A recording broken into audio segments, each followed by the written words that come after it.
CEFOCAP por permitirme participar con ustedes en una nueva exposición, en particular para detallar el ámbito de la legislación contra la violencia familiar en una estructura en la cual vamos a detallar algunos elementos referenciales, ¿sí?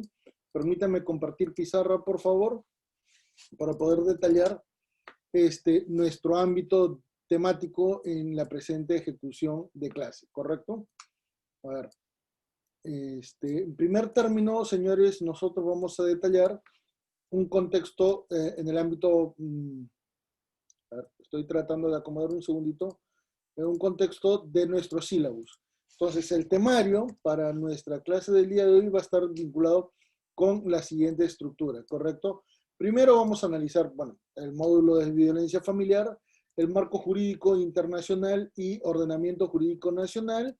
Vamos a analizar un contexto de legislación internacional, vamos a analizar la legislación nacional, vamos a analizar la violencia contra la mujer, género y violencia familiar, correcto, y finalmente vamos a analizar el contexto de violencia familiar. Ante estas referencias, por favor, permítanme detallarles algunas condiciones preliminares, ¿correcto? Vivimos en una sociedad sumamente complicada. Y es una sociedad que lamentablemente se tiene que entender en dos contextos totalmente complementarios entre sí. Y nótese que vamos a estar mencionando como si estuviéramos, ¿qué cosa? En una situación de alta mar, correcto, en una situación de alta mar, y en la cual vamos a tener un iceberg totalmente, ¿qué cosa? Sumergido. Este inmenso iceberg, que parece una gota, correcto, una gota, así uno primero en términos bastante sencillos para poder identificar una referencia muy grande, nos va a permitir detallar. Hoy por hoy normalmente se habla de violencia familiar por entender qué cosa, que se trata de violencia contra la mujer. Y sin embargo no se toma en cuenta algunos elementos contrarios al desarrollo de algunas condiciones sumamente importantes y también en el ámbito internacional.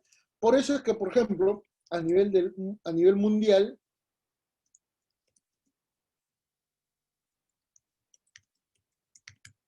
¿correcto? Y en el ámbito de la referencia nacional,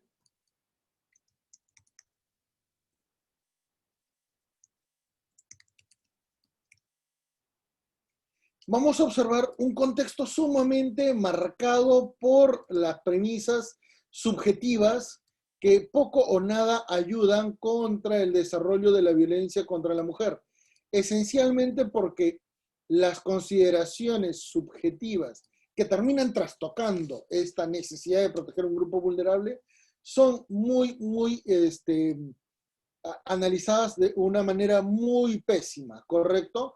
Entonces, obsérvese, por favor, que en este sentido, cuando hagamos una evolución de la referencia nacional, no vamos a hacer referencia a los contextos sumamente aplicables a nuestra actualidad, pero que de alguna manera también nos van a permitir detallar elementos del contexto internacional que van a ser muy representativos y muy significativos, ¿correcto? Entonces, en esta estructura, obsérvese, por favor, que vamos a detallar. A ver, un segundito, estoy tratando de poder generar, ya, ahora sí, de poder generar alguna referencia. Cuando nosotros comenzamos a entender nuestra legislación, nótese por favor que vamos a hacer mención en primer término a una ley. Esta ley, la que va a dar origen a nuestra evaluación, va a ser la siguiente. ¿Correcto? La ley 30.364 del 2015, ley para prevenir y erradicar la violencia contra las mujeres. ¿Correcto? Y van a existir una normatividad complementaria que nos va a permitir detallar qué cosa, que en segundo término está este decreto legislativo, el 1186 del año 2015, que también es complementado con una tercera norma, que es el reglamento de la ley 30.364, ¿correcto? También vamos a encontrar otro decreto legislativo que nos va a permitir detallar ¿qué cosa? La protección de niñas, niños y adolescentes sin cuidados parentales o en riesgo de perderlos. También vamos a encontrar, ¿qué cosa? Una norma especialmente vinculada a la tutela de género, ¿correcto? Y también vamos a encontrar, bueno, se nos acaba el espacio, vamos a encontrar otras 3 normas que van a ser muy, 4 en realidad, 4 normas que van a ser muy significativas. ¿Cuáles? En primer término va a estar la ley 30.819, ley que modifica el Código Penal y el Código de Niño y Adolescente respecto del feminicidio, y también vamos a encontrar el decreto legislativo, correcto, 1386, que modifica la ley 30.364, y finalmente encontramos una ley y un decreto legislativo adicionales, que va a ser, a ver, la ley 30.862, que fortalece diversas normas para prevenir, sancionar y erradicar la violencia contra las mujeres y los integrantes del grupo familiar, y finalmente el decreto legislativo de este año, vinculado a la violencia familiar, que es el decreto legislativo 1470 durante la emergencia sanitaria. Esta es la normatividad que vamos a evaluar, fíjese que del año 2015 hasta la actualidad, y que nos va a permitir detallar un severo problema de comprensión de la violencia en nuestra sociedad, porque no se toma en cuenta contextos que van a ser sumamente significativos, como por ejemplo los siguientes. En primer término, el desarrollo de derechos humanos. ¿Y por qué? Porque nosotros tenemos que evaluar que en 1948 va a surgir, ¿qué cosa? Los derechos humanos de primera generación, que van a indicar la defensa principalmente del concepto de dignidad de la persona humana. Y esto es un elemento muy referencial que nos va a indicar, ¿qué cosa? Que estos parámetros de toda la legislación aplicables a la evaluación de algún problema en particular en la sociedad tienen que circunscribirse al concepto de dignidad. ¿Correcto? También tiene que evaluarse, ¿qué cosa? El contexto de 1969, en el que se aprueba la Convención Americana de Derechos Humanos. ¿Correcto? Y es sumamente importante porque va a permitir regular, ¿qué cosa? En el artículo 25, ¿qué cosa? La necesidad de tener un proceso ejecutivo rápido, diligente, eficiente en la tutela de los derechos de las personas. Esto es muy importante porque en términos internacionales vamos a comenzar a observar qué cosa, que va a comenzar a generarse un contexto de evaluación de la legislación internacional, en particular para poder evaluar los derechos contra la mujer, los derechos de violencia contra la mujer, en particular para poder generar, ¿qué cosa? La protección a grupos vulnerables. Y esto nos permite detallar en esencia, ¿qué cosa? Que los grupos vulnerables van a ser aquellas referencias de poblaciones en situación disminuida en un país, ¿correcto? Una situación disminuida esencialmente por la perspectiva, ¿qué cosa? De situaciones en riesgo y las situaciones de desprotección a colectivos. Las situaciones en riesgo responden esencialmente a un patrón de referencia individual, ¿correcto? Entonces, en esta perspectiva se entiéndase una condición específica.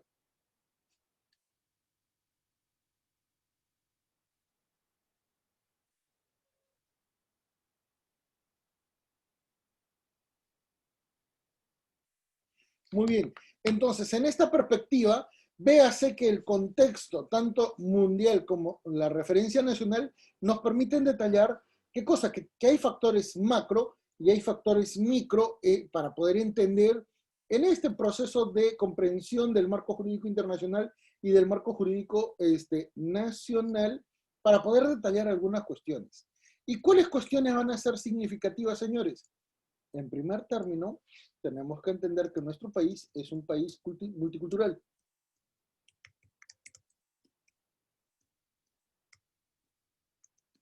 Y por ende vamos a tener muchísimas situaciones de qué cosa, de exclusión social y de exclusión vinculada a lo económico, a lo social, a lo cultural, a lo lingüístico inclusive. Este país multicultural tiene severos problemas en el ámbito, ¿qué cosa? De la interrelación entre diferentes colectivos. Por lo tanto, somos un país sumergido en contextos de violencia.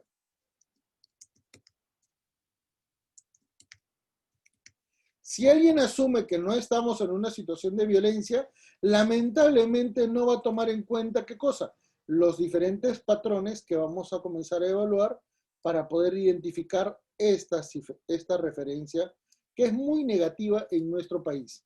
¿Correcto? Por ejemplo, no se toman en cuenta las migraciones en el ámbito del contexto rural al contexto urbano, que han sido sumamente significativos y que han transformado nuestra realidad nacional. Tampoco se toma en cuenta, por ejemplo, ¿qué cosa? La reforma agraria de 1969, que terminó por provocar un colapso social en nuestro país. Tampoco se toma en cuenta, ¿qué cosa? El contexto de crisis de estado de bienestar entre los años 1980 y los años 1990, principalmente por el terrorismo y principalmente por la crisis política derivada de la corrupción aprista. ¿Correcto? Entonces, obsérvese entonces que estamos ante un panorama sumamente marcado por patrones de referencia que nos exigen evaluar algunas condiciones que puedan ser entendibles para nuestra realidad. Y esto es muy marcado principalmente, ¿qué cosa? Por las referencias en el orden económico. ¿Correcto? Surgen elementos económicos que cambian la sociedad peruana desde 1990 hasta el año 2020. ¿Correcto? Y esta referencia de patrones absolutamente cambiantes nos va a permitir detallar qué cosa? Que se tiene que considerar 4 elementos referenciales muy significativos en nuestra realidad material, ¿correcto? Todas estas normas finalmente se van a complementar en el contexto de evolución de nuestro panorama normativo, que también lo vamos a ver en este contexto. ¿Correcto? Entonces, véase que para estas referencias ya pasamos a evaluar, ¿qué cosa? La evaluación de derechos de grupos vulnerables. ¿Y por qué? Pues la mujer es uno de ellos, pues es uno de los elementos sumamente complicados de entender y que nos permite, ¿qué cosa? Detallar algunas referencias muy significativas, ¿correcto? Entonces, ¿qué es lo que tenemos que tomar en cuenta, señores? En primer lugar, tenemos que observar que tenemos que evaluar, primer término, ¿qué cosa? Un contexto social, cultural, económico y político del país para poder entender la realidad familiar. Y nótese que ya en este nivel hablamos de 4 contextos sumamente especiales y sumamente muy difíciles de comprender a primera intención o a primera vista. ¿Correcto? Esos factores de referencia van a ser los modelos vinculados al ámbito de los contextos social, cultural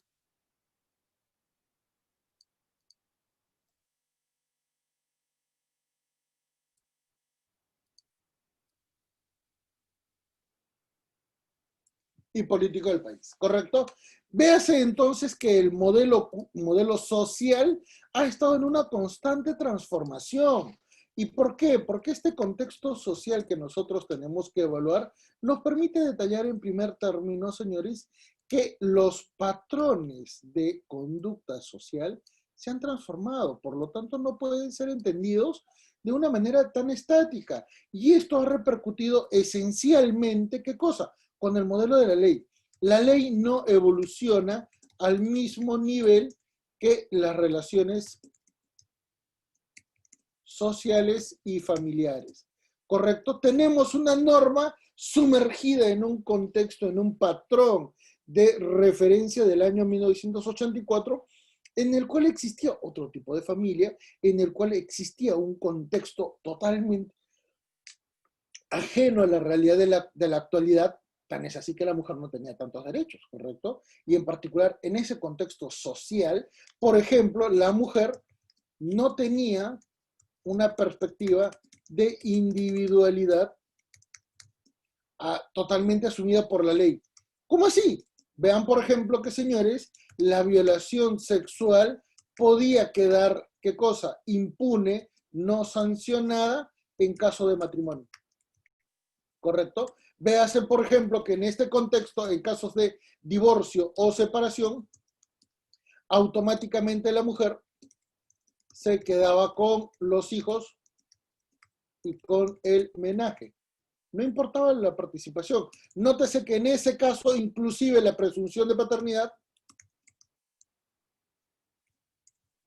que tradicionalmente ha estado expuesta en el ámbito de la filiación matrimonial, nos permite detallar qué cosa, que hay un patrón aplicable a la mujer, que inclusive antes de la reforma del decreto legislativo 1377, indicaba que la mujer casada, que el hijo de mujer casada se presumía hijo del marido, aun cuando la mujer declare que no es suyo, y dos, cuando sea declarada adúltera. En otras palabras, la mujer no valía mucho. Y esto es muy significativo porque hasta ahorita ningún colectivo feminista ni tampoco de género ha cuestionado el machismo que tiene el Código Civil de 1984. A tal nivel que hasta el día de hoy, mantiene y conserva, ¿qué cosa? Legislación decimonónica, como por ejemplo el hijo alimentista, teniendo prueba de ADN. También mantiene, ¿qué cosa? La diferenciación entre hijo matrimonial e hijo extramatrimonial, con lo cual se quiebra, ¿qué cosa? La comprensión del artículo 6 de la Constitución, último párrafo, que detalla que todos los hijos son iguales. Y por tanto, ¿cómo es que entonces este contexto social resulta ser sumamente significativo? Este contexto social resulta ser sumamente significativo porque nos permite detallar, ¿qué cosa? Que las relaciones familiares, las relaciones sociofamiliares, constituyen un ámbito ajeno a lo dispuesto por la ley. ¿Correcto? Y este patrón de referencia es muy importante de detallar. ¿Por qué? Porque a la misma vez vamos a encontrar ¿qué cosa? Que va a surgir la necesidad de detallar ¿qué cosa? Patrones de referencia en el ámbito cultural. ¿Correcto? Contexto cultural. ¿Y por qué? Porque como nuestro país es multicultural, podemos observar, por ejemplo, que las determinaciones de algunas significaciones sociales han cambiado en el tiempo, ¿correcto? Por ejemplo, en el tema del matrimonio y en el tema, ¿qué cosa? De la convivencia.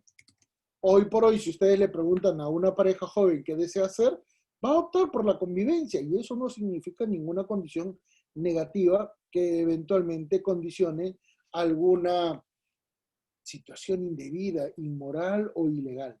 ¿Correcto? Por lo tanto, tenemos que tener presente esto, ¿sí?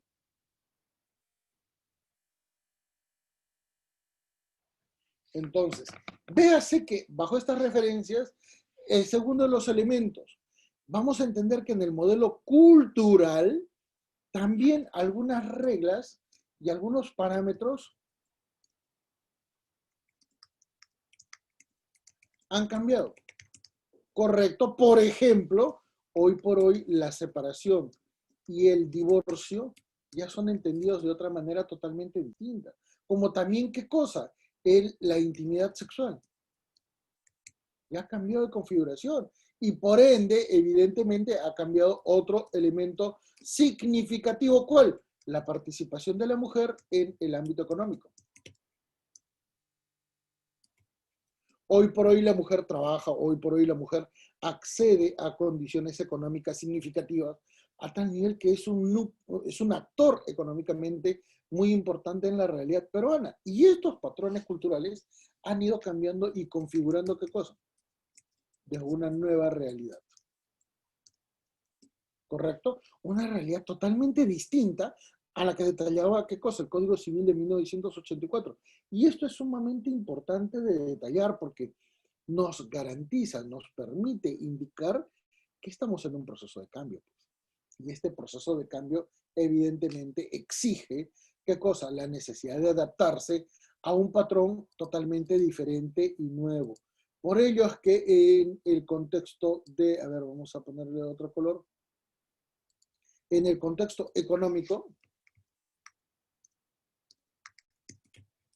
es sumamente importante detallar algunas referencias que tradicionalmente siempre se han aplicado al contexto de la mujer en el ámbito familiar, ¿correcto? La participación económica de la mujer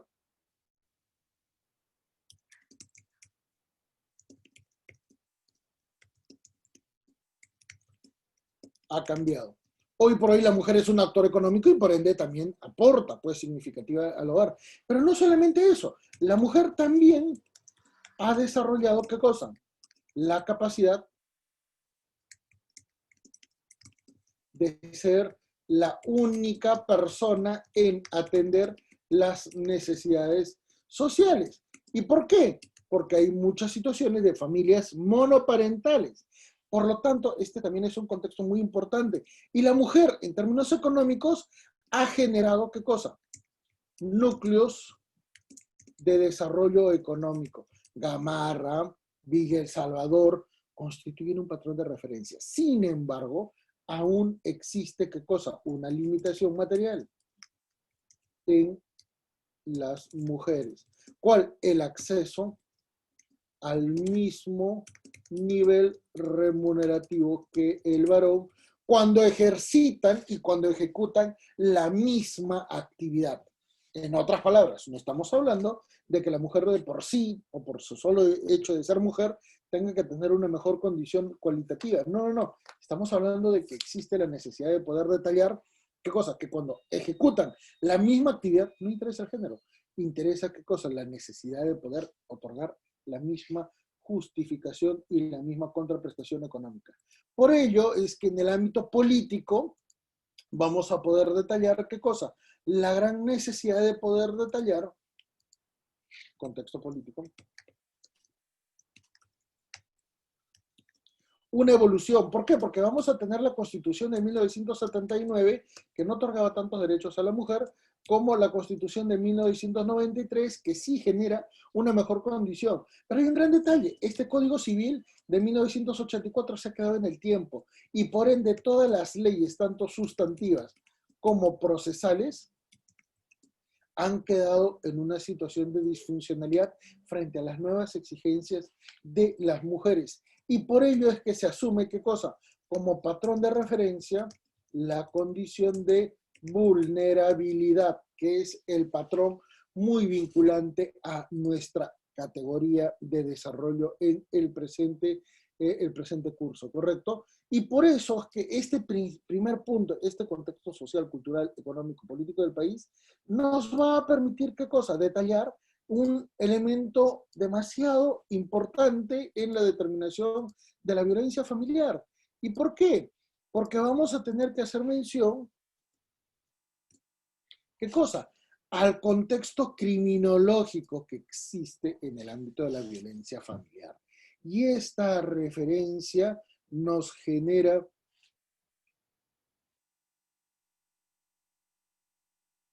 nos permite detallar qué cosa, que tenemos que evaluar varios patrones que necesitan ser evaluados en forma diligente, ¿correcto? Y comencemos a detallarlos.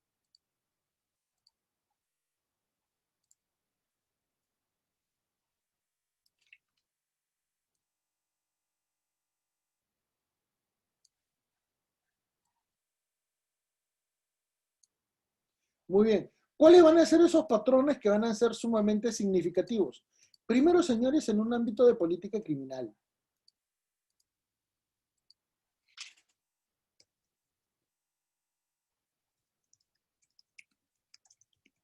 ¿Y por qué? Porque obsérvese que esta política criminal tiene que ser entendida desde una perspectiva totalmente distinta. Y la política criminal esencialmente busca atender el contexto, ¿qué cosa? Del desarrollo del crimen en una sociedad y del modo en el cual el Estado asume la tarea del control social. Acá es donde lamentablemente opera un severísimo problema en el ámbito de la estructura de nuestro país. ¿Y por qué? Porque si nosotros comenzamos a observar, la política criminal tiene que estar, ¿qué cosa? Construida sobre la premisa de qué cosa? De nuevamente un triángulo, de una especie de escalera. Y de una especie de escalera porque va a otorgar, ¿qué cosa? Los diferentes valores que nuestra propia Constitución detalla. ¿Y cómo así que nuestra propia Constitución detalla? Señores, la Constitución detalla 3 niveles de estructura para efectos de poder defender a qué cosa, a los bienes jurídicos significativos. En primer lugar, defiende qué cosa, a la persona. Por eso es que tenemos los artículos 1 al 3 en la Constitución. En segundo lugar, defiende qué cosa, a la comunidad, a la sociedad. Y ahí se encuentra qué cosa, la tutela de la familia, especialmente qué cosa, en los artículos 4 al 6, ¿correcto? De la Constitución. Y vamos a darnos cuenta que también estructura qué cosa, la defensa del Estado, esencialmente para poder estructurar qué cosa, toda la administración pública. Y nótese que en este nivel vamos a poder identificar los 3 niveles con los cuales usualmente se defiende en una política criminal. Esta es la política criminal. ¿Qué cosa? En primer término, a la persona, ¿ya? Se defienden los derechos fundamentales.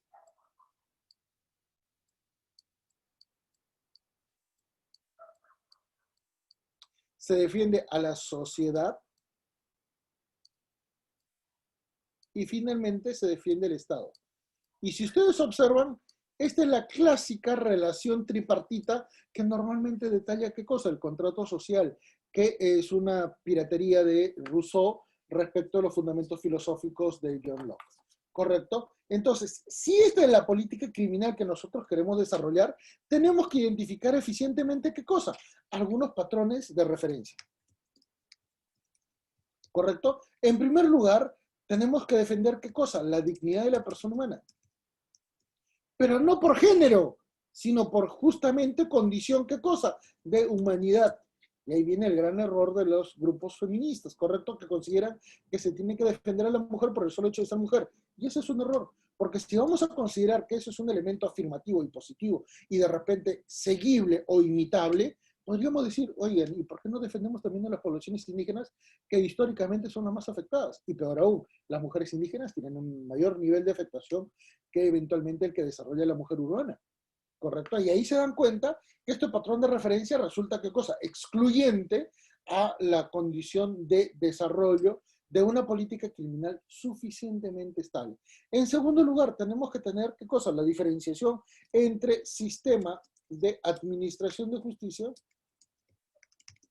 y el sistema de impartición de justicia, que son totalmente distintos, ¿correcto? Mientras que el sistema de administración de justicia está vinculado a las funciones que tiene el Poder Judicial, artículos 138, 139 de la Constitución, y otra cosa muy distinta es, ¿qué cosa? Al deber que tiene cada juez de poder aplicar justicia de conformidad al inciso, por ejemplo, número 3 del artículo 139 y el número 22 del 139 en el ámbito de una realidad político-criminal nacional. ¿Correcto? Por lo tanto, la dignidad de la persona humana está vinculada también al ejercicio de las atribuciones del Estado para poder generar justicia. ¿Y por qué? Porque finalmente acá viene un tercer elemento que resulta ser esencial. El control social tiene que vincularse a la ley para que ésta sea efectiva. Y lamentablemente, la legislación a favor de la mujer es simbólica. Si alguien cree que estoy equivocado, permítame preguntar una condición muy particular. Señores, si yo estoy equivocado, ¿ustedes creen que esta legislación que defiende a la mujer contra actos de violencia familiar es eficiente? Yo dejo de dictar clases. Si ustedes creen que un recurso procedimental como las medidas de protección son suficientes para poder garantizar los derechos de la mujer, yo dejo de dictar clases.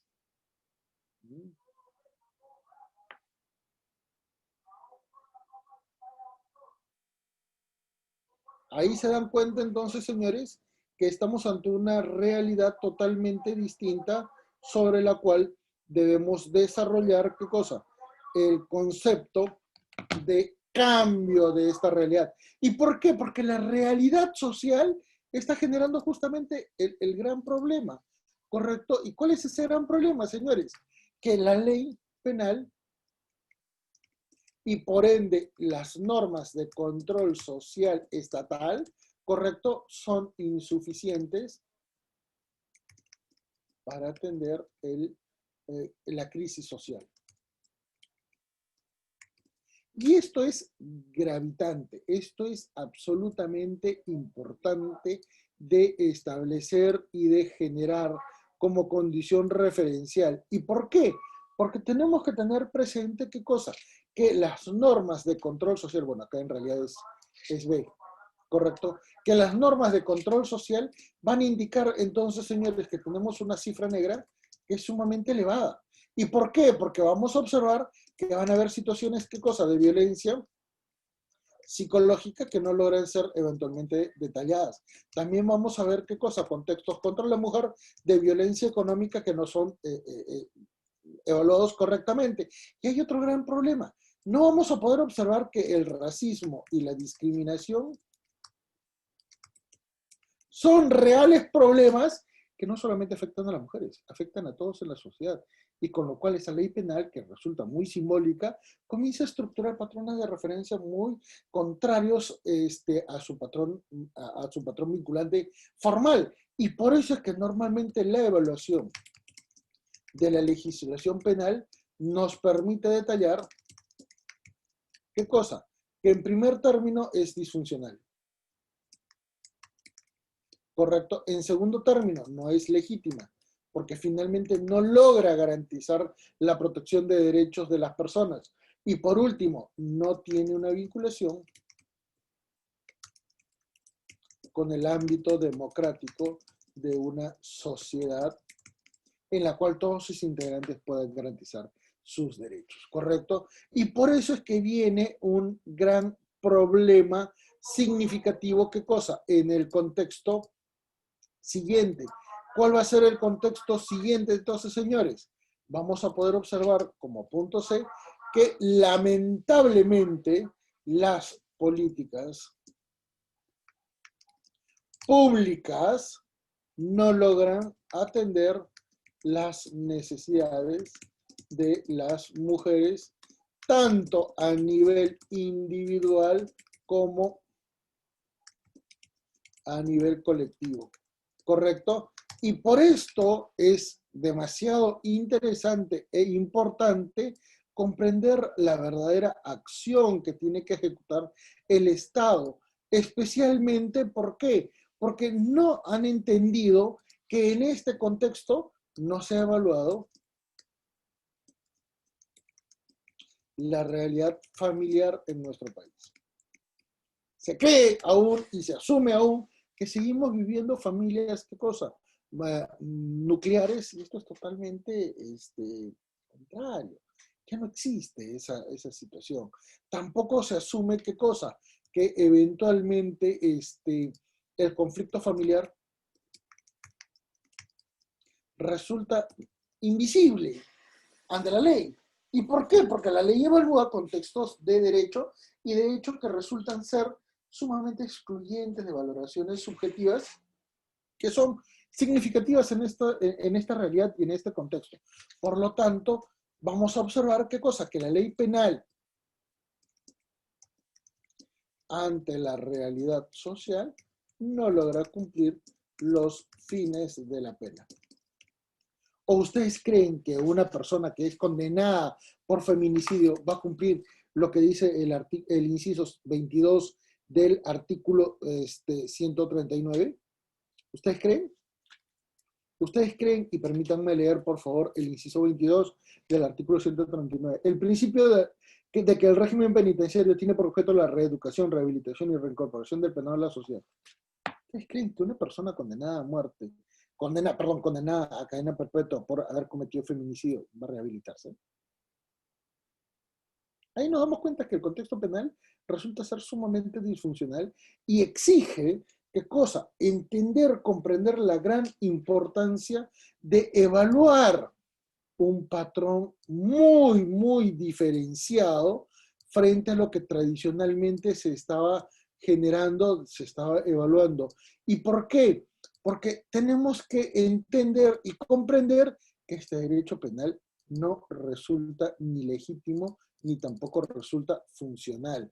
Por lo tanto, tenemos que comprender que estamos ante un panorama totalmente distinto en el ámbito de la evaluación, en el ámbito, ¿qué cosa? De la referencialidad, de poder comprender su gran alcance, ¿correcto?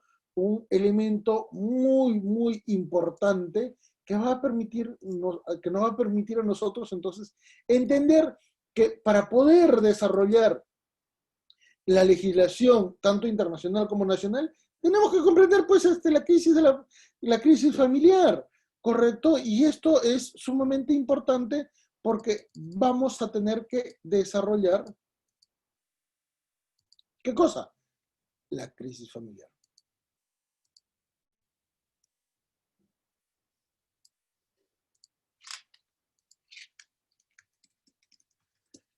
Y este contexto de crisis familiar nos permite entonces entender, comprender que en un interín, en el proceso de evolución, en el proceso de relaciones interpersonales, correcto, hay una serie de factores que no son evaluados ni diligentemente ni racionalmente por la ley.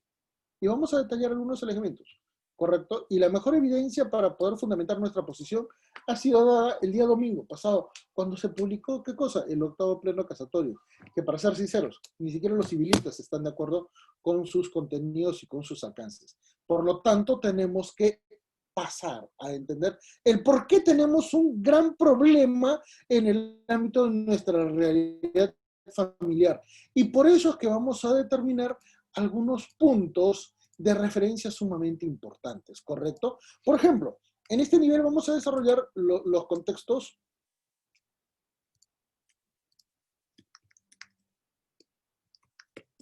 el contexto íntimo, y en este nivel vamos a analizar el contexto público. ¿Por qué? Porque en este nivel de referencia, señores, vamos a entender a la ley como el elemento público mucho más significativo. Y en el ámbito del contexto íntimo podríamos analizar qué cosa. Por ejemplo, situaciones como el sexo, como el enamoramiento, como cuestiones absolutamente privadas que van a incidir qué cosa. Ya finalmente en un contexto privado.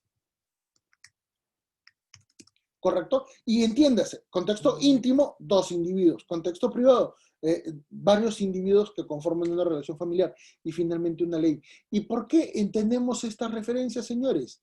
Porque van a darse cuenta que vamos a encontrar un gran patrón de referencia cuando analicemos qué cosa. Dos elementos como si estuviéramos analizando una situación matemática. ¿Correcto? ¿Cuál es ese patrón de referencia?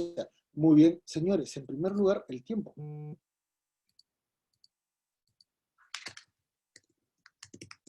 ¿Correcto? Y otro muy distinto es en el ámbito, ¿qué cosa? De los valores.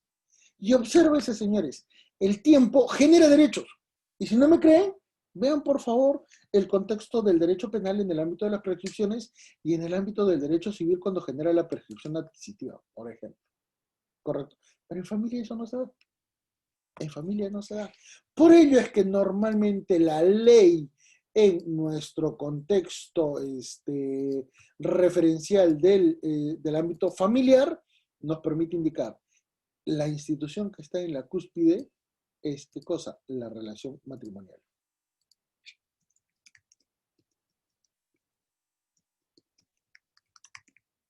Y esta relación matrimonial adquiere, ¿qué cosa? Un nivel de tutela sumamente referencial y excluyente con respecto de cualquier otro elemento considerativo.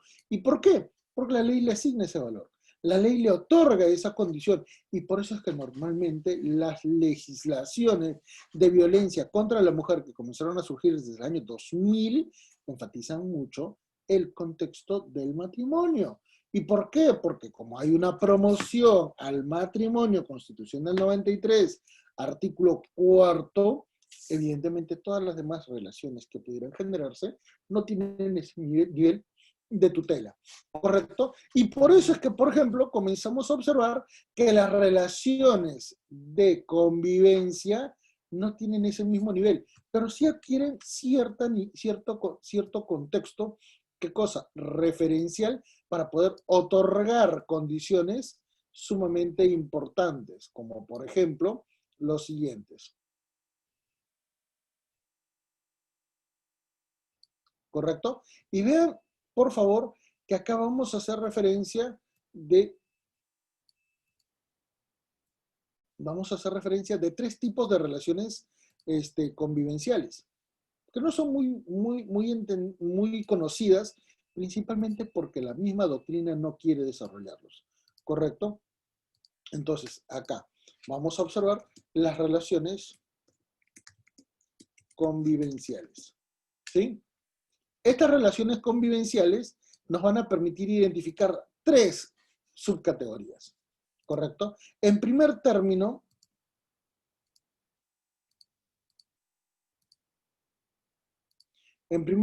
vamos a tener ¿qué cosa?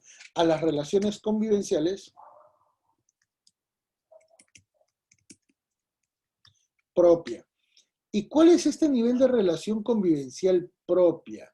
Señores, hay una referencia muy importante que tenemos que entender. Los contextos de relación que van a ser protegidas por el artículo 5 de nuestra Constitución hacen mención directa, ¿qué cosa? A la relación convivencial de varón-mujer libres de impedimento matrimonial. Por lo tanto, ese patrón de referencia es el que vamos a defender y el que vamos a considerar que va a tener que ser el tutelado en el ámbito legal. ¿Y por qué? Porque tienen que cumplir algunos patrones referenciales respecto a la ley. ¿Correcto? ¿Cuáles son los patrones de referencia que van a ser importantes en el ámbito de la ley? En primer término, el cumplimiento de 2 años de convivencia pacífica pública con cohabitación y que de alguna manera constituya un predominio de coexistencia a futuro, ¿correcto? ¿Por qué se habla de convivencia pública y pacífica? Porque recuerden que en esas épocas todavía existía la premisa de que habían los secuestros, los raptos de la abuelita, de las mamás, que se consideraba que era una cuestión absolutamente tradicional en las zonas andinas. Un error, porque en realidad eso se llama secuestro, no se llama rapto. No, pero mi abuelita estaba enamorada de mi abuelito. No, señores, entonces no significa tampoco qué cosa, rapto, ni tampoco que se llevaron a la abuelita. Significa que como eran enamorados y existía un patrón de referencia que condicionaba las relaciones afectivas, estos jóvenes por lo general se fugaban. Y no por una cuestión de ilícito, sino era porque la única manera de poder garantizar que puedan vivir juntos era qué cosa, escapándose de los padres. Por eso es que la ley detalla qué cosa, convivencia pública y pacífica. Muy distinto de lo que normalmente se entiende qué cosa, como una condición moral. ¿Correcto? Esta base, entonces, entiéndase que vamos a detallar otro nivel de referencia que va a ser muy particular. ¿Por qué? Porque vamos a hablar de la relación convivencial, ¿qué cosa? Impropia.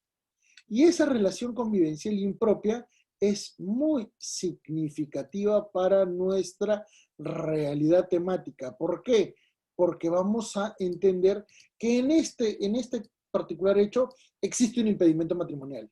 ¿Y cuál es ese impedimento matrimonial? Uno actúa de buena fe y la otra persona actúa, ¿qué cosa? De mala fe. La segunda persona actúa de mala fe. ¿Y por qué? Porque esa persona que actúa de mala fe es la que tiene el impedimento matrimonial. Y claro, no se le informa a su pareja. Y uno podrá decir, doctor, ¿cómo es posible que en pleno 2020 existe una situación de convivencia impropia en la cual una persona no sepa qué cosas, sus antecedentes en el ámbito personal? Muy pocas personas actúan con un poquito de malicia en el ámbito de nuestra realidad nacional y no se dan cuenta que hasta el día de hoy existe la posibilidad de qué cosa, de falsificación de documentos. Y hay muchísimas personas que han generado, ¿qué cosa? Falsificación de documentos. Tan es así que tenemos una congresista en el actual Congreso de la República, que es de Podemos, que lamentablemente tiene 2 identidades y tiene 2 DNIs. Si no me creen, busquen. Buscan en Google, por favor, congresista que tiene 2 nombres y que tiene 2 DNIs, y se van a dar cuenta que es la congresista que más vocifera y es la congresista que ha reemplazado, parece, al congresista al que tenía una mala imagen en el Congreso pasado, al que le decían burro, ahí se me fue. Pero bueno, ese nivel de referencia lo tenemos hasta la actualidad. No existe seguridad ni tampoco existe una condición muy objetiva en el ámbito de la preferencia o de la evaluación de valores formales. Y hay otro valor muy significativo que es, ¿qué cosa? El contexto de las relaciones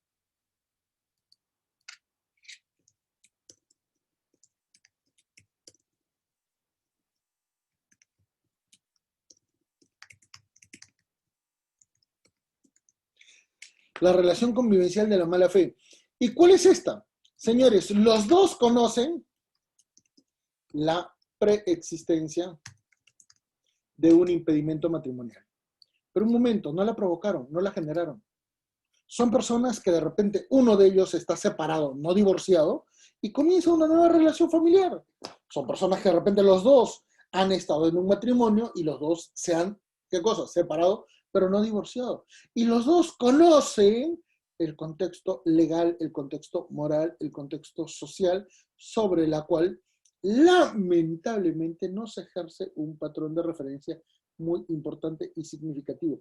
Con lo cual detallamos qué cosa, que hay una gran valoración sobre la actividad que se desarrolla en el contexto familiar, ¿correcto? Y hay muchas personas que dicen, ¿y quién se va a meter con una persona que tiene esos problemas? Un montón de gente. Un montón de gente. Y el no entender esta realidad familiar nos permite decir, solo la mujer es víctima de violencia familiar. Y ese es un error, ¿correcto? Y por eso es que, por ejemplo, en este contexto no se defienden, ¿qué cosa? Situaciones muy particulares como, por ejemplo, los concubinatos. Los concubinatos no son protegidos. Por más que tengan inclusive un proyecto de vida sumamente extenso en el tiempo o eventualmente tengan una condición de referencialidad excluyente en el ámbito de las relaciones familiares o en el ámbito de las relaciones sociales. Las relaciones concubinarias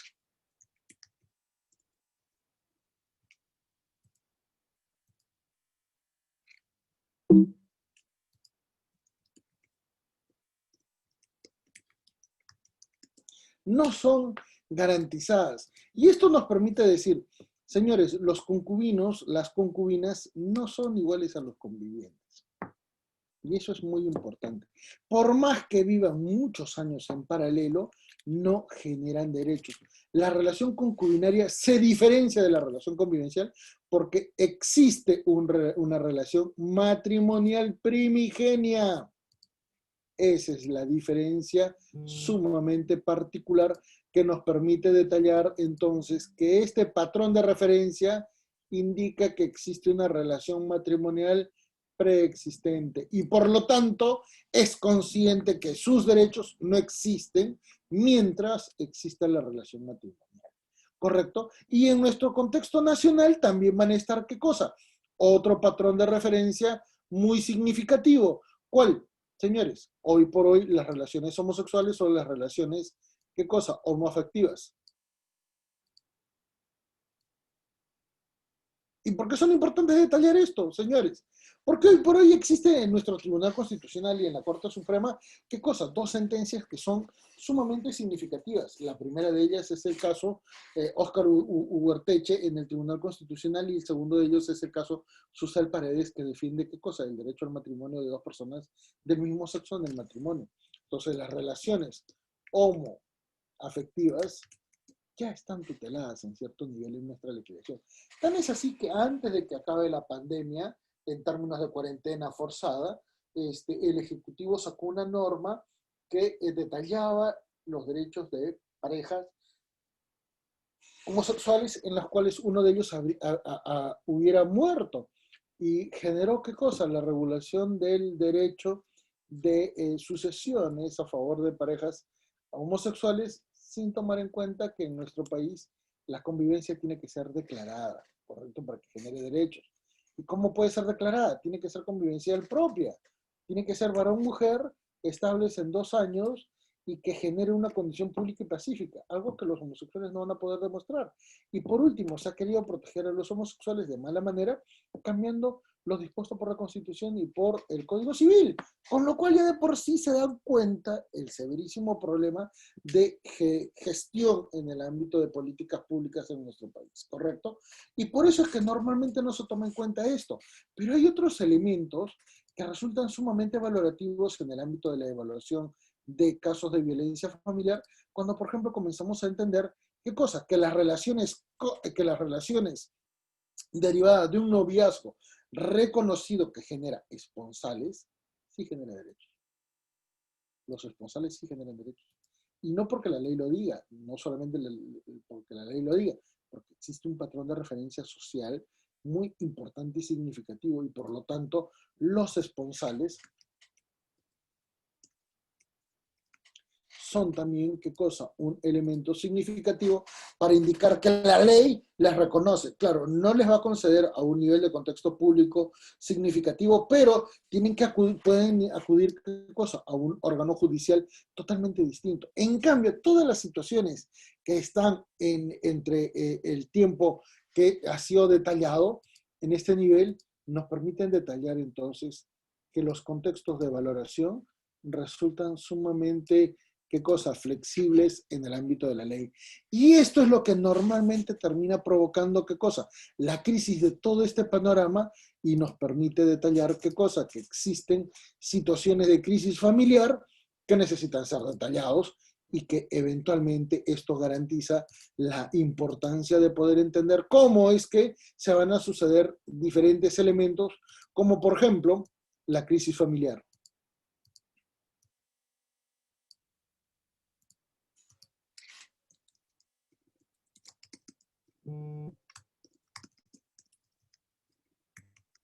¿Correcto? Esta crisis familiar que también va a tener que desarrollarse, ¿qué cosa? En diferentes patrones, porque no toda crisis familiar va a terminar un conflicto, porque puede haber una reconciliación, ¿correcto? No necesariamente todas las crisis familiares generan, ¿qué cosa? Un conflicto familiar y un conflicto familiar judicializado.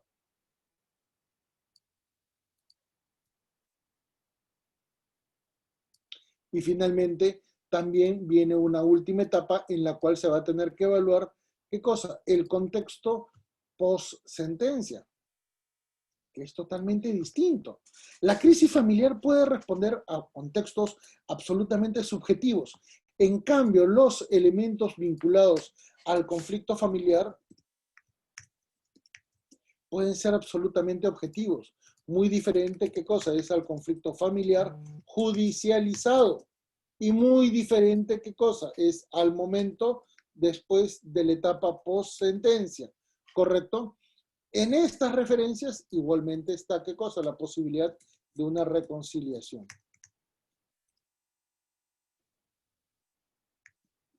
Y véase que este panorama, que resulta sumamente grave para entender la violencia familiar, nos permite decir, actos de violencia familiar pueden ubicarse, ¿qué cosa? Desde una perspectiva totalmente interdisciplinaria y que pueden estar en literalmente todos los contextos en los cuales nosotros evaluamos la participación de una familia en crisis.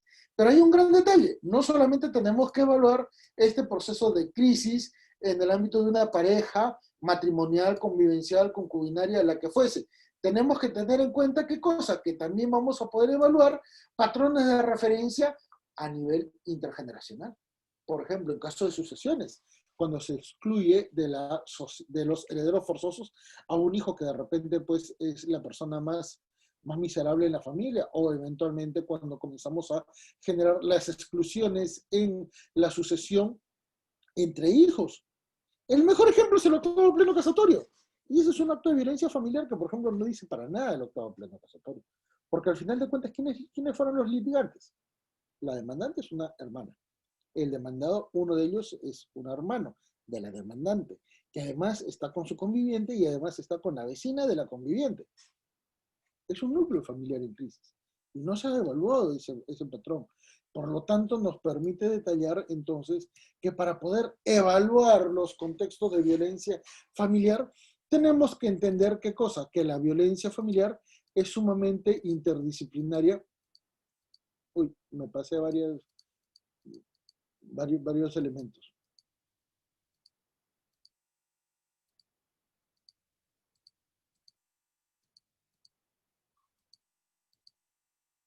¿Ya? Entonces, vayamos a entender que estas situaciones de violencia familiar nos van a permitir estructurar ¿qué cosa? Que la génesis de la violencia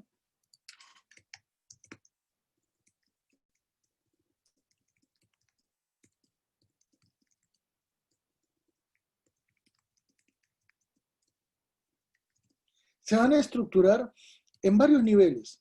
Y esto va a ser importante porque va a permitir ¿qué cosa? Entender que en primer término vamos a hacer referencia que las relaciones familiares van a estar en primer lugar, ¿qué cosa? Que estos conflictos familiares son multidisciplinarios.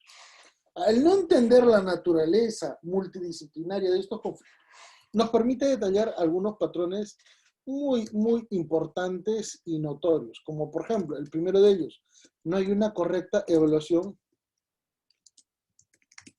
psicológica de las partes.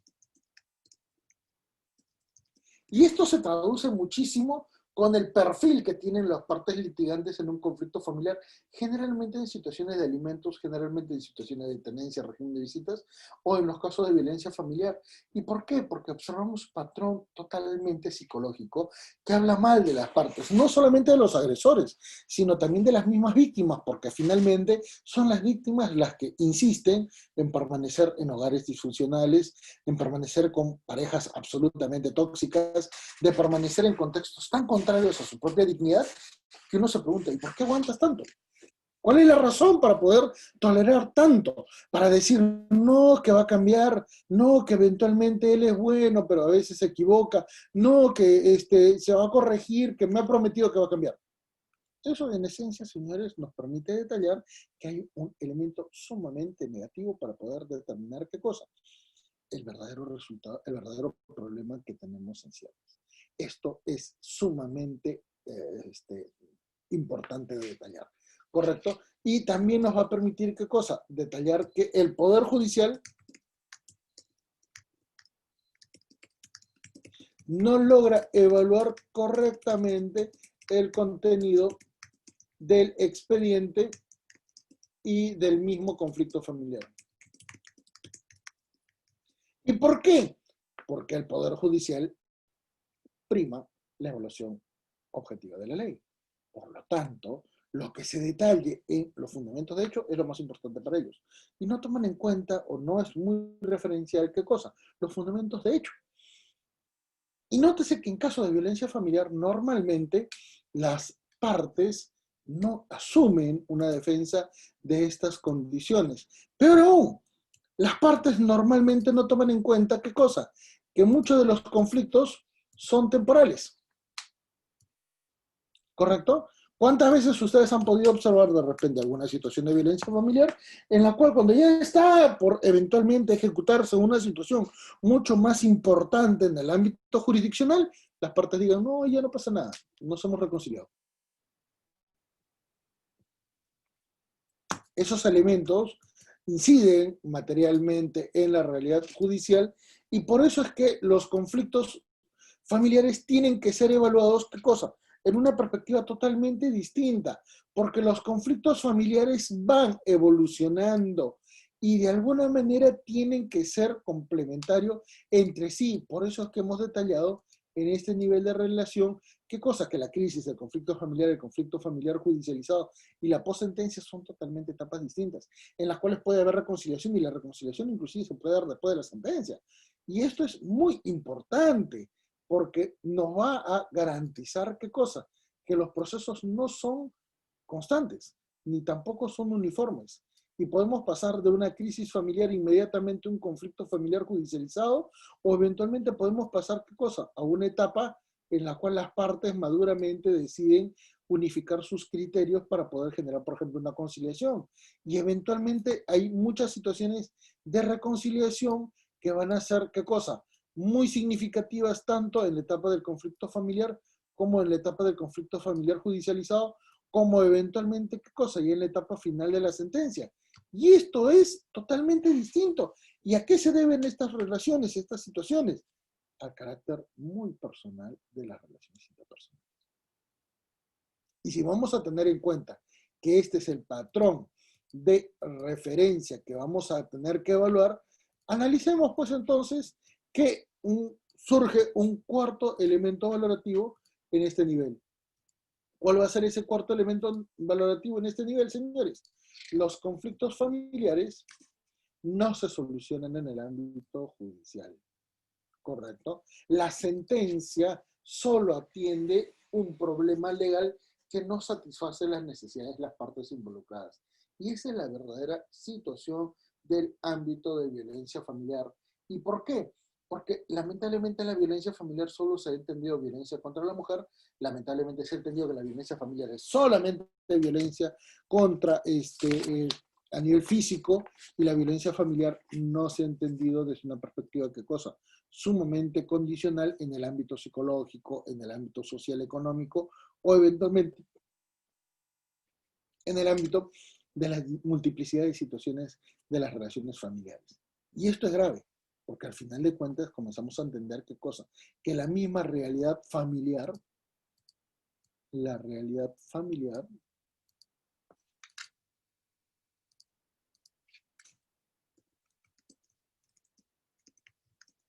comienza a evolucionar de una manera totalmente diferenciada, señores. Ya no vamos a tener solamente un núcleo, una familia nuclear. No, ya no vamos a tener solamente una familia nuclear, también vamos a tener, ¿qué cosa? A una familia amplia, vamos a tener a una familia extendida, vamos a tener a una familia, ¿qué cosa? Ensamblada, pero también vamos a tener, ¿qué cosa? Situaciones en las cuales hay crisis y en las cuales vamos a tener, ¿qué cosa? O una familia dividida, vamos a tener una familia separada, que son totalmente distintos, como también vamos a tener, ¿qué cosa? Diferentes relaciones en las cuales vamos a poder observar, ¿qué cosa? Que hay una familia sucesiva, como también vamos a observar que hay una familia, ¿qué cosa? Paralela, y donde de repente hay familias concubinarias entre sí. Y esto es grave, porque al final de cuentas nos permite decir, señores, ¿y esta realidad familiar entonces cómo la vamos a evaluar? ¿Cuál va a ser el criterio para poder evaluar estas realidades familiares? ¿La vamos a evaluar sobre la base de nuestra ley? Pero un momento, nuestra ley también responde ¿qué cosa? A una presión de necesidades sociales. Y las necesidades sociales no han sido configuradas, ¿correcto? No ha sido categorizado. Tan es así que el Código Civil aún tiene una vigencia muy importante y significativa. Y como les digo, tiene normas inconstitucionales que son totalmente incongruentes. Peor aún, en el contexto internacional, en el ámbito del derecho internacional de derechos humanos, comenzamos a observar qué cosa, que la defensa de la dignidad de la persona humana, de la tutela de grupos vulnerables, como por ejemplo los niños, en el ámbito de la Convención sobre los Derechos del Niño y del Adolescente del año 1989, como también los derechos vinculados al CEDAW de parte de, para la tutela de la mujer, resultan incidentales en esta realidad. Y esto nos permite decir qué es lo que tenemos entonces que evaluar en un patrón de referencia muy significativo para poder entender qué cosa, la violencia familiar. La violencia la tenemos que entender en 3 niveles entonces. Esa comprensión de niveles nos va a permitir detallar que tenemos una violencia física, que vamos a entender qué cosa, una violencia psicológica, y finalmente vamos a observar una violencia económica. Muy pequeña, muy limitada, esencialmente porque las mismas condiciones para su estudio es bastante limitado y bastante complicado de poder detallar en pocas palabras, ¿correcto? La violencia económica no es tan significativa como las otras. En particular porque se dice, no, pero el varón ejerce presión sobre la mujer, eventualmente condicionándola a trabajar. Momentito, ¿y qué obliga a la mujer a mantener, a estar limitada frente a una pareja totalmente inestable y totalmente absurda en su idea de que la mujer tiene que tener menos derechos? En realidad el problema no es del hombre, en realidad es de la mujer. Y porque está aceptando una condición negativa, lo que significa entonces que en realidad esa violencia económica no es tan sustentada ni es tan válida en términos formales para un proceso judicial. Porque al final de cuentas, esa violencia económica nos permite decir, ¿y cuántas mujeres han desarrollado qué cosa la familia monoparental en la cual han sido el padre y madre proveedor de las necesidades de sus hijos? ¿Cuántas de estas mujeres se han convertido en padre y madre? ¿Cuántas de estas mujeres han atendido no solamente a sus hijos, sino también, ¿qué cosa? A sus propios progenitores? ¿Cuántas mujeres se han convertido, qué cosa? En microempresarias y han desarrollado su propia familia y su propio bienestar? Entender que el contexto de violencia económica es solamente unidireccional, eso es un absurdo. Y ese es el gran problema que tienen las ideologías de género, que no logran entender la real dimensión de estos problemas sociales porque creen, sobre la premisa de que sus ideas son las únicas y que eventualmente son absolutamente objetivas, fundamentan elementos que terminan perjudicando más a las mujeres. En el ámbito psicológico, ¿qué es lo que vamos a evaluar? Señores, un contexto muy importante, porque en el ámbito de la violencia psicológica vamos a poder observar qué cosa, patrones de referencia que van a estar vinculados a los dos individuos que componen una situación crítica, tanto a la víctima como al agresor, ¿correcto? Y acá nos vamos a dar cuenta que inclusive va a surgir una referencia muy importante cuando analicemos qué cosa, que entre ambos niveles van a surgir situaciones de complementariedad. Por ejemplo, acá vamos a estar hablando del efecto Doppler, en el cual una parte inicialmente pasiva se termina convirtiendo, ¿qué cosa? Agresora. Ejemplo, en el ámbito de violencia familiar normalmente las mujeres son víctimas, ¿correcto? Pero muchas veces cuando ya se desarrolla el contexto de relación del progenitor con sus hijos, este progenitor no puede tener contacto ni un régimen de visitas uniforme y estable frente a sus hijos porque la madre ejecuta actos de violencia contra él. ¿Cuál? La obstrucción de vínculo, la alienación parental, las situaciones de perjuicio en el seguimiento de este régimen de visitas contra el progenitor. Y por lo tanto, esa mamá que inicialmente era la víctima se convierte en una parte agresora en un proceso, por ejemplo, de violencia familiar en la modalidad de violencia psicológica contra el hijo y contra el otro progenitor por la generación de alienación parental. Entonces, entiéndase que estos elementos de violencia psicológica pueden constituir como un elemento de evaluación absolutamente direccional en el ámbito de la parte agredida inicialmente y en la parte agresora.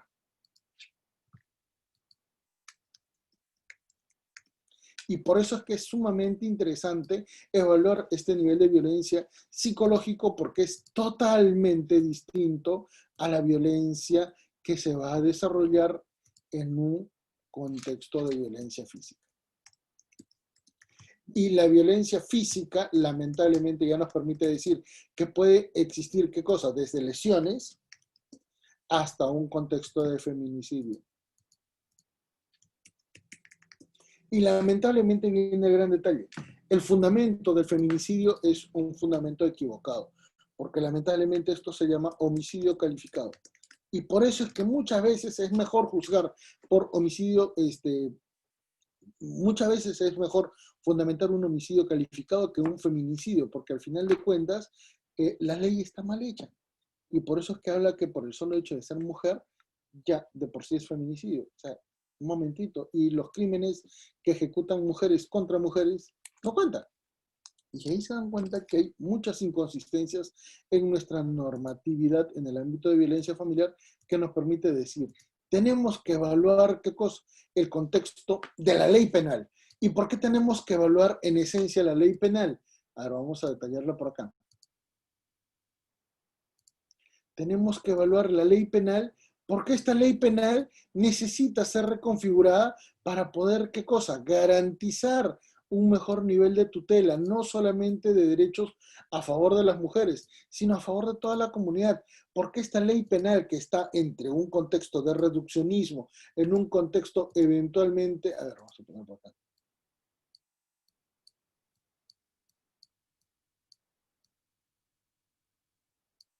¿correcto? Esta ley tiene que estar totalmente vinculada a un punto medio entre el reduccionismo penal y la generación de un derecho penal del enemigo, porque no resultan funcionales.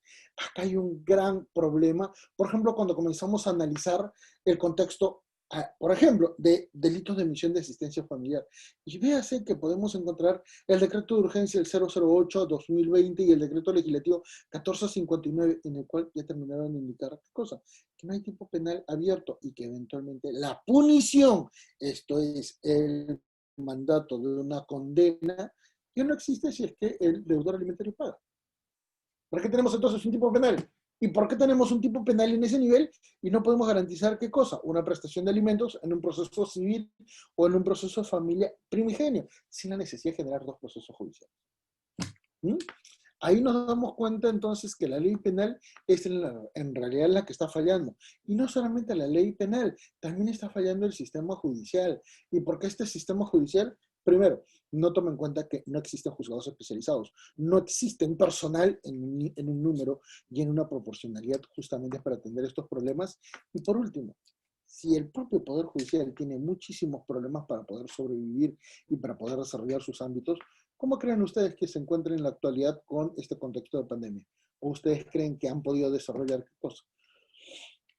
Un expediente judicial electrónico o eventualmente un contexto de atención ordinaria, como si eventualmente pudiéramos superar el panorama que ha generado la pandemia de forma tan ordinaria y de forma tan sencilla? No, ¿sí o no? Y ahí viene el gran problema, pues. Y otra cosa muy referencial también es, ¿qué cosa? Al análisis de nuestra propia legislación. ¿Y por qué? Porque esta legislación nos permite detallar, ¿qué cosa? Que tenemos una legislación penal familiar constitucional tan disfuncional que tenemos tres normas que eventualmente se complementan con unas dos siguientes. Código Civil, Código Procesal Civil, Código de Niño y Adolescente, Código Penal, Código Procesal Penal, y entre ellas está la Constitución. Y todas estas normas permiten detallar qué cosa, que las partes procesales pueden ejecutar un contexto de atomización de casos.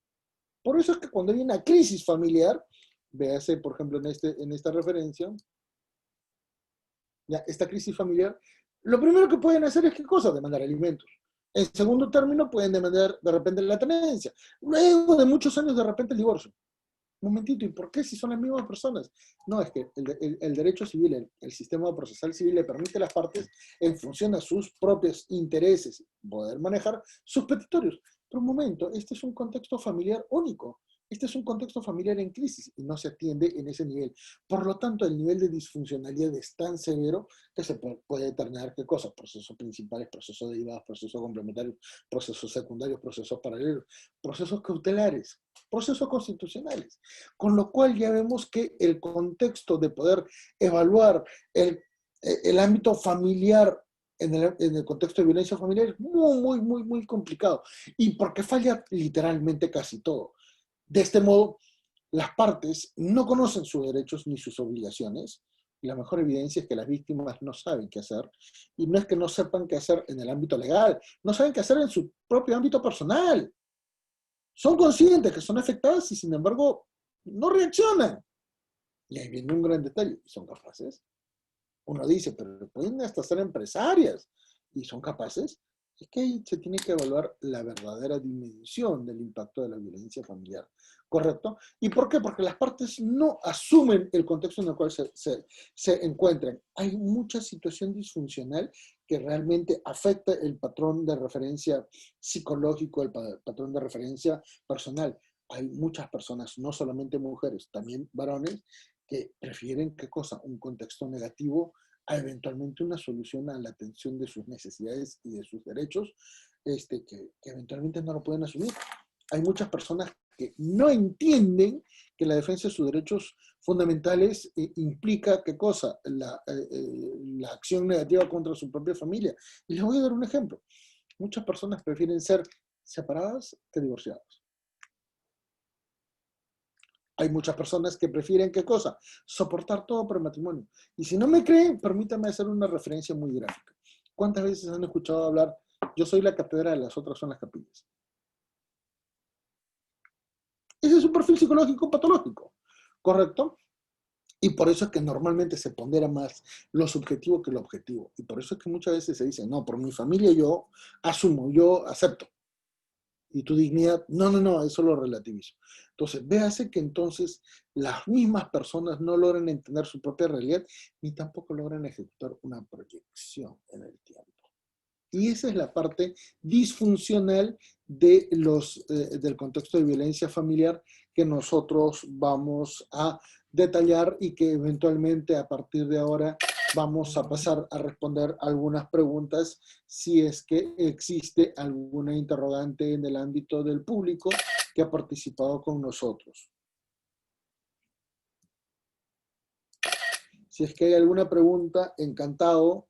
No tengo ningún inconveniente en poder atenderlos. Yo quedo, como he mencionado, muy agradecido con Sofocap por permitirme participar con ustedes. Gracias, doctor. También informar a los participantes que hay una opción para levantar la mano o si no, pueden hacer su consulta mediante el chat. Está activado en este instante.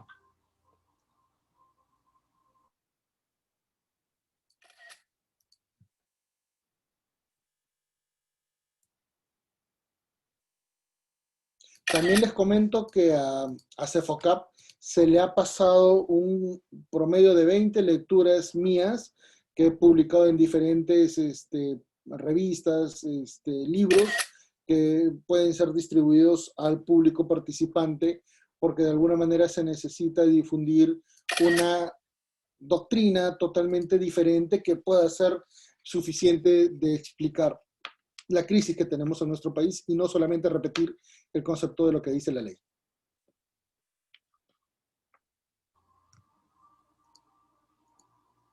Doctor Miguel, adelante, puede activar su micrófono. Doctor, buenas tardes. Muy buenas tardes, ¿cómo está? Buenas tardes, doctor. Excelente su ponencia que nos abre más el panorama, más que todo a los operadores de justicia, Ministerio Público, Poder Judicial, ¿no?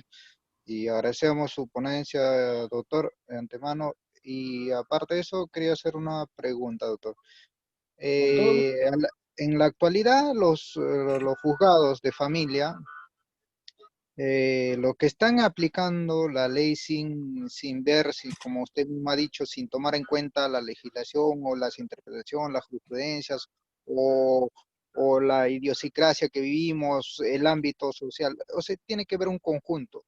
Actualmente, doctor, hay un problema que los juzgados le están viendo violencia familiar a todo acto, ¿no? A todo acto de familia y a todo acto, puede ser de familia, entre hermanos, pareja, todo lo que viven en el hogar, o sea, este está catalogado.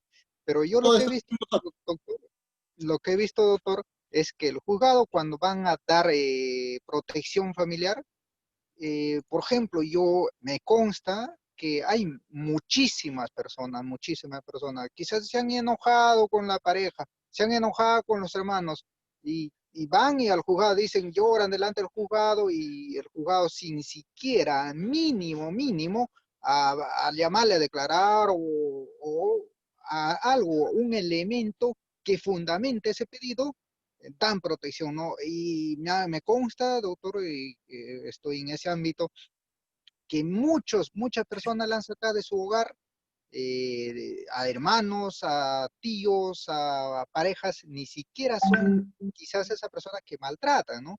Sino que le han dado esa medida con tal de finalidad de alejarlo, ¿no? Porque se tienen cólera, porque hay riñas. Y entonces, eso en actualidad, en la pandemia se ha dado muchísimo, ¿no? Sí. Aparte, yo estoy de acuerdo que sí se debe dar de inmediato a la pareja protección a todo familiar. Pero, doctor, o sea, se debe fundamentar con un mínimo criterio, con un mínimo de acto de elemento para que fundamenten eso, doctor, o esa rajatabla. Gracias, doctor, por su respuesta. Encantado. Es que hay un gran detalle, doctor. Y si usted conoce un poquitito de nuestro sistema jurídico, no es culpa tampoco del juez, no es culpa tampoco de las víctimas. O sea, el problema es que tenemos un montón de elementos que tienen que ser vinculados complementariamente. Y no es por hablar mal de los jueces, ni tampoco es por hablar mal de las víctimas que a veces podrían ejecutar un acto de mala fe, ¿correcto? Como por decir, la golpearon, me intentaron matar. No, o sea, no, hagamos de cuenta que todos en realidad tenemos una parte muy importante de culpa en este problema. ¿Y por qué? Porque el sistema judicial está fallando, y no por culpa del juez, falla por culpa de la ley.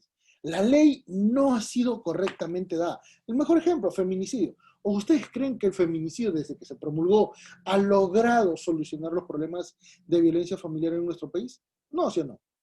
Y ahí se dan cuenta entonces que estamos ante un panorama totalmente complicado en nuestra evaluación, que nos permite indicar, señores, tenemos que entender una nueva perspectiva, una nueva realidad, esencialmente porque inciden muchos elementos. Ahora bien, ¿por qué el sistema judicial falla por culpa de la ley?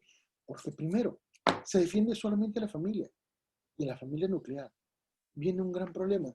Si hay dos personas que son solteras y producto de una relación sexual tienen embarazo, esas personas van a tener un hijo extramatrimonial según la ley. Pero ya la Constitución dice que todos los hijos son iguales. Y ahí se dan cuenta de lo absurdo que es nuestro sistema decimonónico, porque en esencia no protege ni la dignidad de la persona humana. Y por último, si es que eventualmente el varón no ha querido responder, tienes un proceso, ¿qué cosa? De ADN que resulta mucho más significativo que el mismo proceso de filiación extramatrimonial. Y ahí te das cuenta que hay varios elementos que no son entendidos. Primero, sobre la base de la preclusividad de la ley en el ámbito procesal.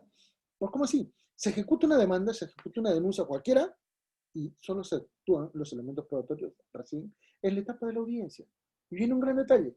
Desde la etapa de la audiencia hasta la etapa inicial en la cual se denuncia o se demanda, y antes de ello está la relación preexistente, viene el gran detalle. ¿Y ustedes creen que las personas se van a comportar al mismo nivel durante tanto tiempo?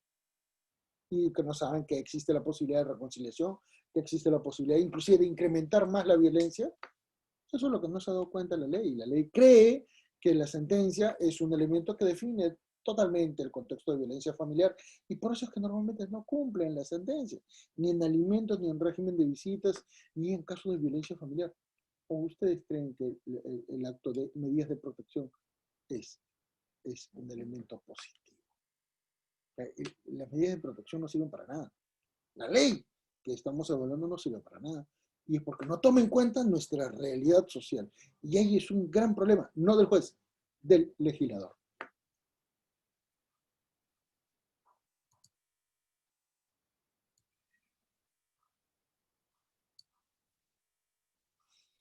¿Alguna otra consultita? Encantado.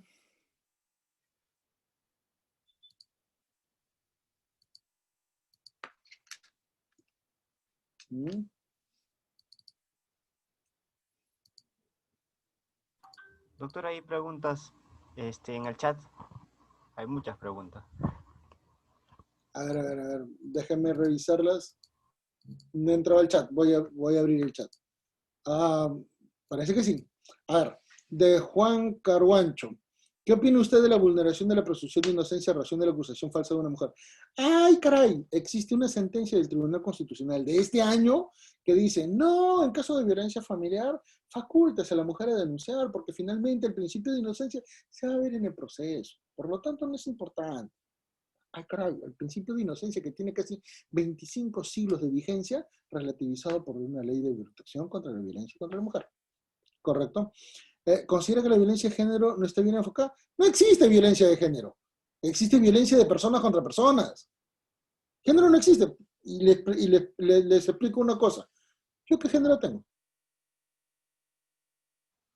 ¿Que el género es solamente mujer? No existe. Esa ideología feminista, esa ideología de género en este contexto está mal enfocada. Por eso es que no logra tener un sustento real, un sustento objetivo. Y por eso es que fracasan todos sus lineamientos. Porque ni siquiera es una cuestión dogmática, no es una cuestión de filosofía, no es una cuestión objetiva. Y por eso es que hay muchos errores en el ámbito de la ideología de género. Yo soy profesor de tesis a nivel de posgrado, ya tanto maestría como en doctorado. Y lamentablemente cuando me vienen muchas personas con una lógica muy noble, muy interesante para evaluar feminismo, para evaluar género, tienen un severísimo contraste conmigo porque yo les exijo que en primer lugar conozcan un poquito más de doctrina, que inclusive es una doctrina que proviene de la Revolución Francesa, porque aunque les parezca increíble, el primer pensador en el ámbito de la libertad del feminismo es un varón. ¿Ya? No es una mujer, es un varón. Y cuando no conocen estos elementos históricos y estos elementos de filosofía que inclusive garantizan los derechos, porque Santo Tomás inclusive hablaba a favor de la mujer, entienden, pues, y se dan cuenta que al final hay muchos hierros en la defensa de género. ¿Correcto? Violencia, a ver, Carla, indicó que en la violencia familiar nadie obliga a una mujer a estar con el hombre cuando éste le agrade. Sin embargo, sin justificar la inacción de la víctima, considero que en nuestro país no se le da importancia a la salud. Totalmente de acuerdo. Nadie le va a decir, pero ojo, no es un tema tampoco de violencia familiar en un ámbito absolutamente exclusivo. Recuérdese lo que le hemos indicado en la pizarra. 1980, terrorismo. 1990, crisis económica. Peor aún, 1969, reforma agraria. Peor aún, antes las migraciones urbanas, rurales a la ciudad. Por lo tanto, hay un contexto de violencia que nosotros la vivimos constantemente y somos el reflejo de eso. Y claro, la salud mental evidentemente la hemos analizado. Por ejemplo, permítanme explicarle algunas referencias muy sutiles. Todo el mundo negrea, todo el mundo cholea en nuestro país. Claro, se sienten de raza pura, ¿no? De raza distinta. Y esto es lamentable, ¿correcto? La legislación ayuda a la persona que se dé cuenta de la condición. Es cierto. ¿Qué duda cabe? Doctora Carla, eso es totalmente cierto. ¿Ya? ¿Cuál es la sentencia que mencionó? Busque Google, Tribunal Constitucional, protección de la mujer en caso de, ¿cómo se llama? Medidas de protección. Y ahí sale, es este año, es solamente una sentencia en este año. Está prohibida la conciliación en proceso de faltas cuando predomine, pero si la pareja concilió, ese es un gran problema. Hay unas broncas increíbles en el ámbito de parejas y que a veces ya el juez está por sentenciar y aparecen las parejas de repente hasta que han retomado la relación afectiva, o a veces aparecen con una conciliación y dicen, yo no quiero sentencia, ya hemos llegado a una solución. A veces prefieren, ¿qué cosa? Un buen arreglo a un mal juicio. Y esa es una realidad. A ver, yo les explico. ¿Qué hubiera pasado si uno de ustedes, o todos, hubieran estado, ¿qué cosa? Como parte procesal en el octavo pleno que se puede? ¿Ustedes hubieran aguantado 5 años a que la Corte Suprema decida? No, yo no. ¿Qué hacer ante esta inactividad judicial? Es muy grave. ¿Mm? Buenos días. ¿Podría atribuirse a la violencia en las diferentes estructuras? Claro, la violencia es estructural.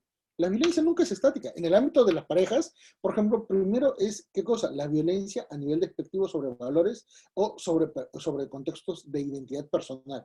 Por ejemplo, estás gorda. Por ejemplo, estás feíta, arréglate, vístete. Mira, mi ex era así. ¿Correcto? Luego ya comienzan con qué cosas, los golpes, las primeras condiciones de violencia física y ya luego comienzan los actos de violencia totalmente distintos.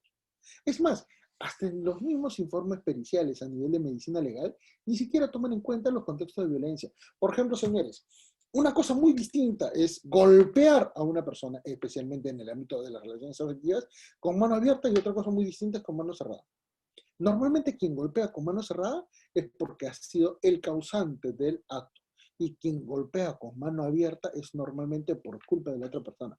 Ojo, no estoy justificando los actos de violencia, estoy indicando que esos son los elementos de racionalidad que de alguna manera fundamentan una reacción.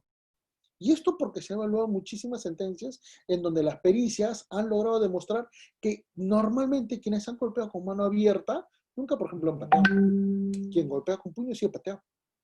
Y normalmente quien ha golpeado con puño es porque ha imputado una situación de infidelidad, una situación de adulterio de la pareja. Y ojo, no estoy diciendo que que se haya comprobado, estoy diciendo que le imputa, porque muchas veces eso es falso. ¿Correcto?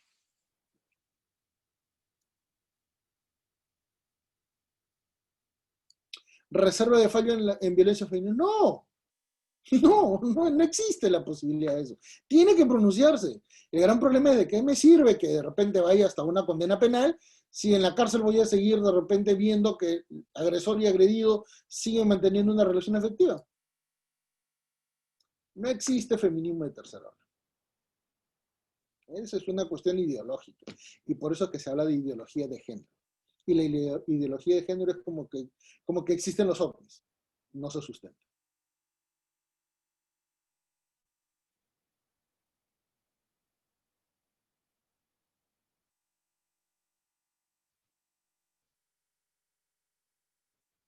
Doctor Manuel, muchas gracias. Con esto finalizamos la Encantado. clase o nos podemos pasar toda la tarde respondiendo preguntas. También, Cuídense mucho. sí, Hasta luego. gracias, doctor.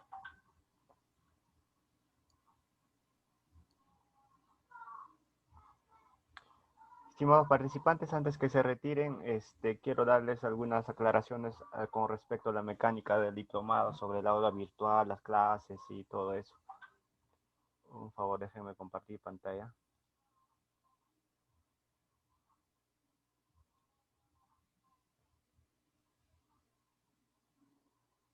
Lo normal, cuando uno ingresa a internet, esto es lo que le sale. Para encontrar nuestra plataforma virtual, lo único que tienen que hacer es escribir cefoca.com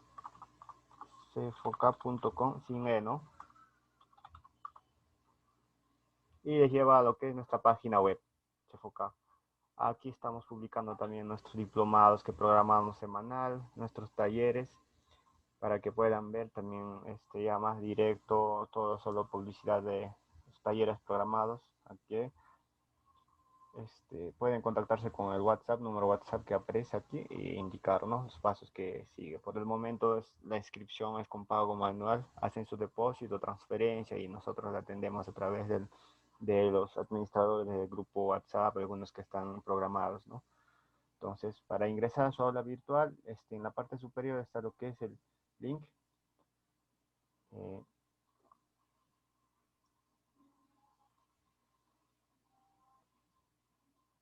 sí, doctor Cristian, ¿tiene alguna consulta para continuar explicando? Cuando ingresen a lo que es aula virtual, les sale esta opción. Y lo único que tienen que ingresar es su número DNI. Por defecto se les ha asignado a su cuenta lo que es usuario y contraseña, su número DNI. Entonces ingresan, acá yo voy a ingresar con una cuenta de prueba. Una vez que ingresan, les aparece la lista de sus cursos. En este caso, si se han inscrito solo en un curso la primera vez que llevan con Cefocap, aparece la lista de su curso, ingresan y les sale 4 opciones: sesión, grupo WhatsApp, clase en vivo y certificado. No es necesario que estén esperando para obtener el link de la clase, pero 15 minutos antes se habilita, no se abre lo que es la videoconferencia, entonces pueden ingresar. Aquí va a estar programado. Grupo WhatsApp, si quieren pertenecer al grupo WhatsApp, también estamos haciendo publicidades de algunos otros talleres, pueden unirse, ¿no? En sesión se sube, en este caso, aquí está sesión 1, este es de otro curso también del doctor. Les aparecen los materiales, vamos a subir los materiales que nos ha dejado recién, vamos a subir para mañana. Dentro de las 48 horas vamos a estar habilitando lo que es el material. Algunos participantes que solo se han inscrito para el seminario especializado, igual forma ingresan, les aparece su curso y el certificado se habilita también igual para el día lunes en la tarde. El certificado digital, ingresan certificados por DNI, ingresan su número de DNI y les muestra su certificado, ¿no? Ustedes, como podrán ver, acá les sale la fecha de emitido por sistema. Pueden descargar en PDF o imagen. En PDF cuando es el diploma, para que salga parte reverso en imagen, pero si es solo certificado les va a salir solo una cara. Acá está su código de registro en la parte inferior del diploma, les voy a mostrarles. Tiene su código de registro, el certificado. Este es un código único de registro, el cual valida como certificado digital original, ¿no? Ahora, ¿cómo pueden validar si su certificado es el emitido tiene validación? Ingresan cefoca.com igualito.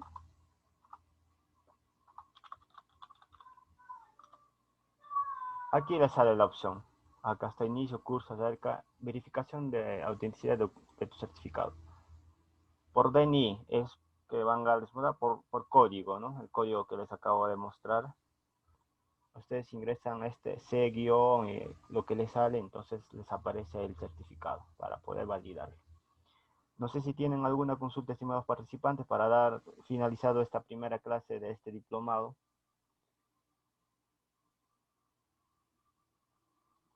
Con eso yo creo que ya finalizamos. Igual forma, alguna duda en los grupos WhatsApp, hay administradores, pueden hacer consulta a cualquiera de ellos, me pueden escribir. Mi número es el que está compartiendo los links de las clases, entonces me escriben normal por interno para solucionar si tienen alguna pregunta. Sí, a la plataforma justo que les decía, acá se sube, ¿no? A ver, ¿dónde está? Ingresamos, parece.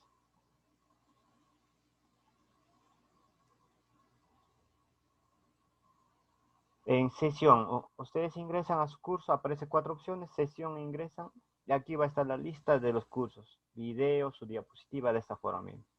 Sesión 1, sesión 2, sesión 3, sesión 4. Aparece lo que es los materiales que deja el ponente, el video también, se sube al aula virtual para que tengan ustedes acceso. Gracias, estimados participantes, con esto finalizamos. Que tengan una bonita tarde.